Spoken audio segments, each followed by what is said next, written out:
Alhamdulillah sudah selesai ya Bapak untuk praktik pembelajarannya dan observasi, yaitu kegiatan yang kedua. Ya. Sekarang kita akan masuk ke kegiatan pasca observasi. Menurut Pak Novi nih, kegiatan praktik pembelajaran tadi di kelas bagaimana coba? Mungkin Bapak bisa merefleksi dari kegiatan observasi tadi. Baik, jujur saja Ibu bahwa kegiatan observasi yang saya praktekkan di kelas tadi, praktek pembelajaran tadi sebenarnya sangat menarik gitu ya. Kenapa kok saya mengatakan sangat menarik? Karena ditunjang dengan anak-anak yang luar biasa bagus. Perlu kita ketahui bahwa kelas 11-10 itu adalah kelompoknya anak-anak yang atau siswa yang mempunyai daya nalar, daya pikir yang lebih sempurna, lebih baik daripada kelas yang lain. Mereka sangat antusias untuk pembelajaran, salah satunya pembelajaran bahasa Inggris yang biasanya saya lakukan di kelas tersebut. Dan alhamdulillah kegiatan pembelajaran yang saya laksanakan tadi sudah cukup berjalan dengan baik ya, karena seluruh rangkaian yang saya rencanakan pada awalnya itu sudah sesuai dengan langkah-langkah yang ada di RPP. Cuma halnya di sini terbentur dengan waktu yang saya pikir perlu manage time ya, perlu adanya manajemen waktunya, itu perlu kita atur ulang lagi gitu kan, sehingga mungkin ada sedikit hal yang mungkin terlewatkan dari yang ada di dalam pembelajaran yang ada di RPP tersebut. Yang jelas alhamdulillah saya mampu menguasai kelas dengan baik dan menjadikan peserta didik aktif dalam pembelajaran selama KPM tadi.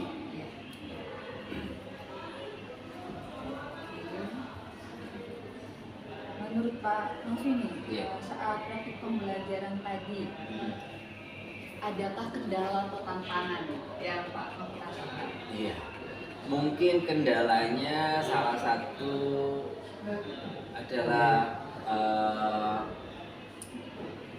itu ya, istilahnya apa itu, medianya ya, media pembelajarannya. Mungkin tadi saya hanya berfokus pada satu hal itu, dan alhamdulillah tadi bisa ditopang dengan adanya PowerPoint slides yang sudah saya persiapkan.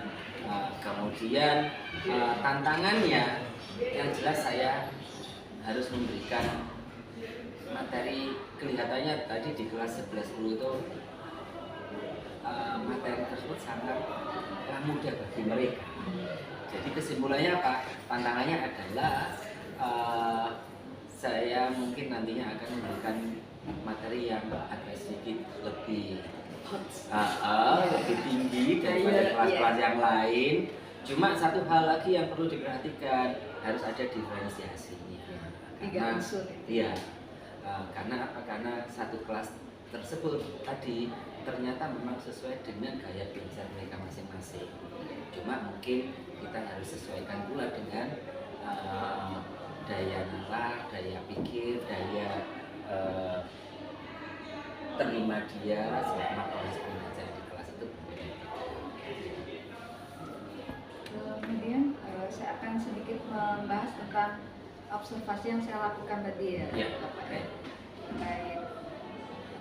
praktik pembelajaran di kelas tadi. Jadi memang sama seperti yang Bapak sampaikan tadi di catatan observasi saya, Bapak di situ sudah melakukan modifikasi lingkungan belajar juga terkait KSE tadi yang di awal pembelajaran, kemudian budaya positif juga ketika peserta didik melihat kerapian seragam, kerapian dirinya mereka masing-masing seperti itu ya.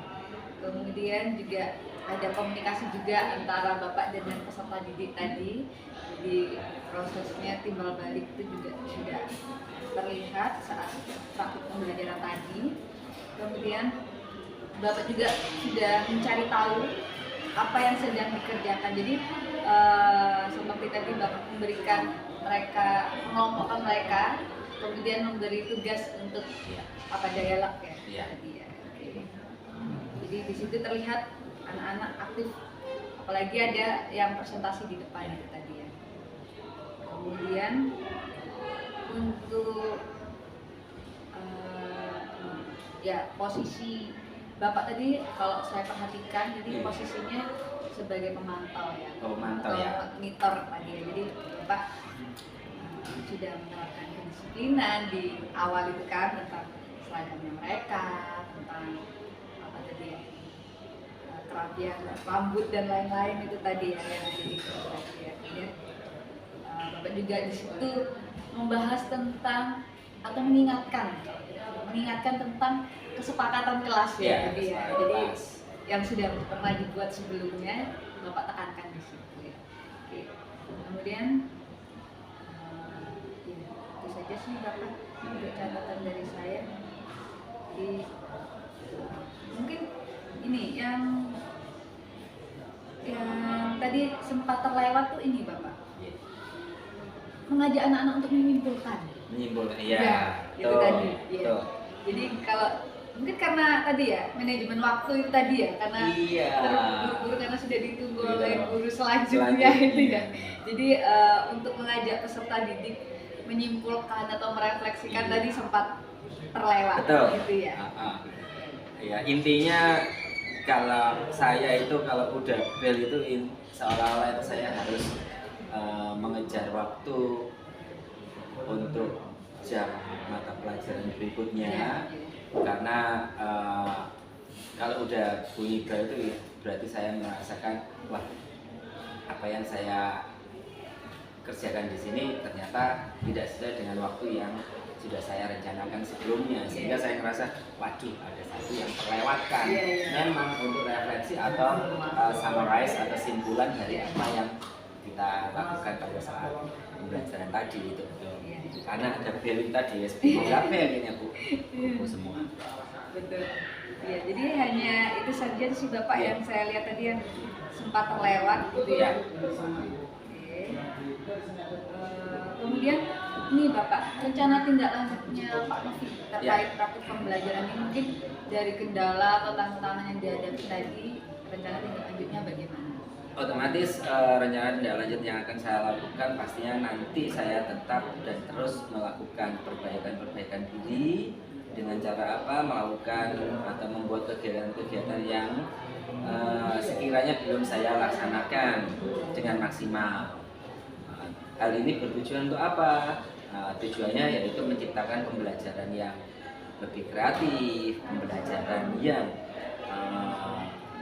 inovatif, dan juga pembelajaran yang nantinya pasti tujuannya berpihak pada siswa. Itu adalah rencana tindak lanjut saya yang harus saya lakukan untuk memberikan pembelajaran ke depannya atau berikutnya.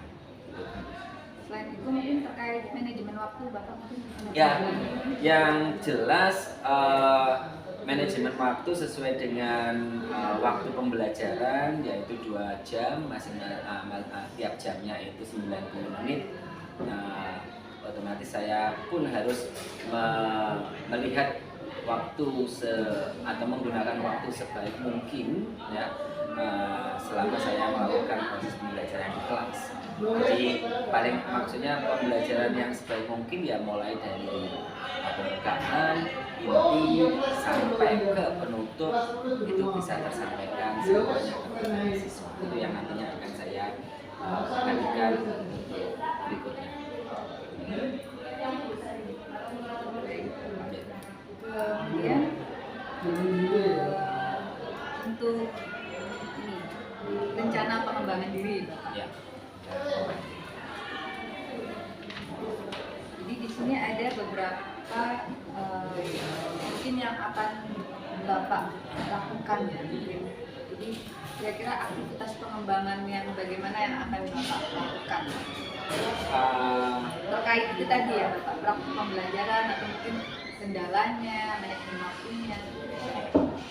Aktivitas pengembangan yang jelas pasti nantinya saya akan mencoba untuk Yang pertama yaitu berkolaborasi dengan rekan sejawat, ya kan, untuk mengembangkan pembelajaran yang diferensiasi. Karena saya akui di sekolah kami itu pembelajaran diferensiasi itu masih minim dilakukan oleh Bapak Ibu guru, sehingga insya Allah nanti saya akan melakukan kolaborasi dengan rekan sejawat untuk mengembangkan pembelajaran diferensiasi dan KSE, ya.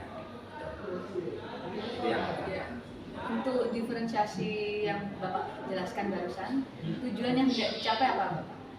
Tujuan yang tidak dicapai yang jelas pastinya nanti dengan adanya perbedaan pandang siswa, perbedaan cara belajar siswa, mereka nantinya itu saya harap bisa mencapai nilai yang sama.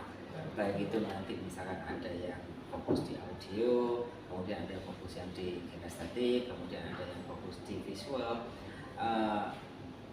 Daya serapnya saya harapkan nanti paling tidak samalah dengan yang lain, gitu loh. Walaupun beda, tapi daya serap pemahamannya sama. Iya, itu yang saya harapkan. Karena pelan-pelan atau sedikit demi sedikit itu akhirnya saya memahami, oh ternyata manfaat pembelajaran berdiferensiasi itu ada gunanya yaitu paling tidak adanya perbedaan antara satu siswa dengan siswa lain, tapi perbedaan itu tidak sampai berdampak yang jauh dengan yang lainnya. Ya, baik. Ukuran keberhasilannya Bapak nanti setelah Bapak melakukan aktivitas pengembangan di diferensiasi tadi yang Bapak sampaikan, ukuran keberhasilannya seperti apa? Ukuran keberhasilannya dengan adanya pembelajaran diferensiasi paling tidak mereka merasa nyaman sesuai dengan pola atau gaya belajar mereka, karena memang gaya belajar mereka seperti itu. Pasti dia akan merasa nyaman dan tidak merasa tertekan dan tidak merasa terbebani dengan gaya belajar yang tidak sesuai dengan dirinya, sehingga dia bisa dia merasa bahwa ini adalah posisi yang tepat bagi saya. Ini adalah salah satu ciri khas saya berada di gaya belajar ini, sehingga saya yakin ketika mereka udah nyaman dengan gaya belajar yang dia punyai, yang dia dapatkan, otomatis kompetensinya pasti ke arah yang lain, yaitu nilai. Nah, hasil dari pembelajarannya dia saya yakin pasti lebih bagus dari yang sebelumnya Karena lebih menyenangkan. Iya, gitu ya. betul. Untuk pendukungnya Bapak yang akan dilibatkan ya terkait pembelajaran diferensiasi. Ya, jadi pembelajaran diferensiasi ini pasti membutuhkan beberapa hal yang bisa mendukung. Salah satunya pasti pimpinan kita, kepala sekolah. Kita jelaskan manfaat dan fungsi dari pembelajaran diferensiasi itu. Kemudian yang jelas nanti kita akan melakukan pengimbasan kepada teman-teman sejawat, ya, bahwa pentingnya melakukan pembelajaran diferensiasi sehingga bisa diterapkan atau dilakukan di sekolah kita. Yang jelas pasti juga akan bertahap pada siswa, gitu kan. Siswa kalau sudah mendapatkan pembelajaran yang sesuai dengan konteksnya, dengan niatnya, saya yakin mereka pun juga akan merasa mempunyai hasil yang lebih bagus daripada sebelumnya. Gitu. Kira-kira waktu yang akan dilaksanakan terkait kolaborasi tentang pembelajaran diferensiasi ini kapan? Ya, waktu yang akan saya laksanakan yang jelas pasti setelah saya mempelajari modul-modul yang ada di dalam LMS Guru Penggerak. Salah satunya itu yang modul yang membahas tentang pembelajaran diferensiasi. Setelah saya mengetahui manfaatnya, setelah saya mengetahui fungsinya, saya mengetahui kegunaannya, dan itu pasti nantinya kurang lebih secepatnya saya akan lakukan pembelajaran diferensiasi kepada kelas-kelas yang saya ajar. Saat ini kan saya sempat membahas tentang ini ya Bapak ya, sumber buku lain dan contoh-contoh modul ajar atau RPP untuk pembelajaran diferensiasi. Apakah sudah sempat dibuka atau dibaca? Kalau itu untuk sementara belum sempat Ibu. Untuk sementara belum sempat. Mungkin nanti sama. Jadi yang jelas ketika saya mau melaksanakan pembelajaran diferensiasi, yang jelas saya pasti akan melihat sumber-sumber itu, karena sumber-sumber itu sebagai salah satu bentuk cara kita untuk menerapkan pembelajaran diferensiasi, gitu, agar nanti kita tidak salah melakukannya. Kalau boleh saya tulis untuk tanggalnya kapan kira-kira Bapak untuk waktu ini? Paling tidak ya ini sudah bulan September, Iya. akhir paling tidak ya kita mau mulainya pada 1 Oktober. 1 Oktober Ya. itu hari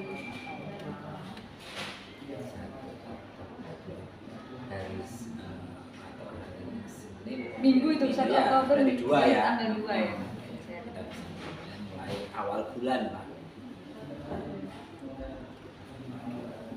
Kemudian ada lagi tidak Bapak? Mungkin ada aktivitas pengembangan lain yang ingin dilaksanakan oleh Bapak? Ya mungkin yang kedua itu ya hal yang tidak kalah pentingnya, yaitu paling tidak kita sebagai guru mau tidak mau harus sebagai pemimpin pembelajaran di kelas, gitu kan. Dan itu harus kita terapkan di dunia pendidikan, salah satunya di sekolah kami.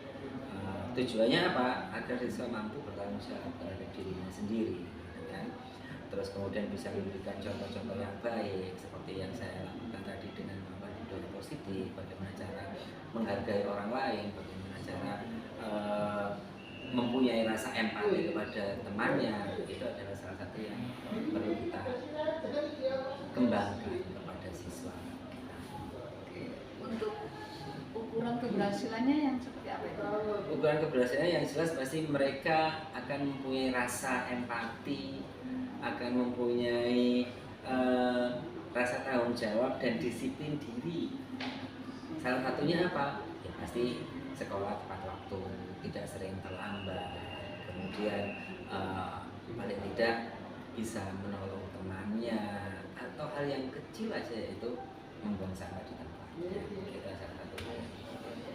Untuk pendukungnya ataukah sama seperti pembelajaran diferensiasi? Atau? Yang jelas pasti seluruh elemen Warga sekolah ya, sekolah. seluruh warga sekolah atau elemen sekolah semuanya itu pasti mempunyai tanggung jawab yang sama, dan kemudian ada sarana prasarana sebagai penunjang yang bisa dilakukan di sekolah.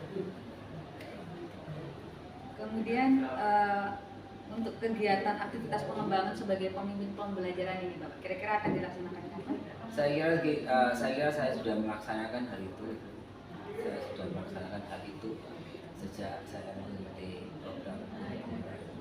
Berarti saya bisa tulis besok begitu ya? Oke, 21 September ya? Oke, ada 2. Ya, Mungkin ada 2. aktivitas pengembangan lain atau cukup 2? Saya pikir 2 udah cukup. Cukup 2 aja. Baik.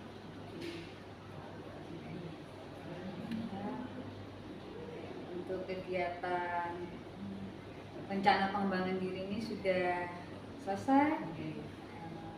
Terima kasih untuk waktunya hari ini. Baik, sama-sama Ibu. Iya.